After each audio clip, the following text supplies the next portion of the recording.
DA নিয়ে আবারও খুব গুরুত্বপূর্ণ আপডেট। ডিএ মামলায় নয়া মোড়। আগস্টে 9-14 জুলাই কোর্ট খুললেই শুনানি।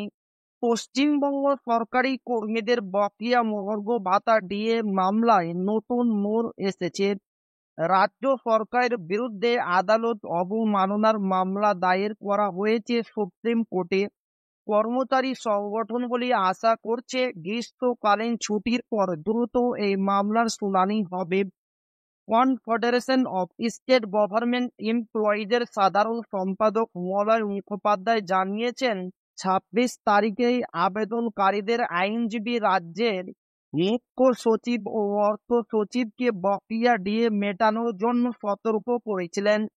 সময়সীমার মধ্যে রাজ্য কোনো পদক্ষেপ না নেওয়ায় 27 জুন সুপ্রিম কোর্টে আদালত অবমাননার পিটিশন দায়ের করা হয়েছে, যা বিচারপতি সঞ্জয় কারোলের বেঞ্চে রেজিস্টার্ড হয়েছে।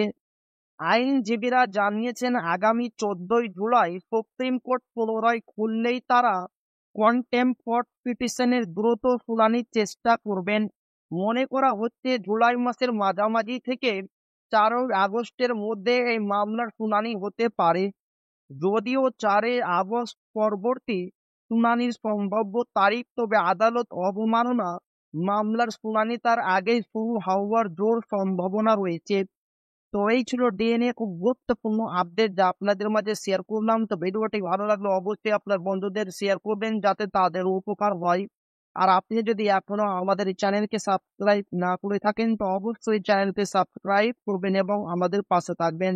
তো আবারও দেখা হবে ডিএ রিলেটেড খুব গুরুত্বপূর্ণ ভিডিওতে।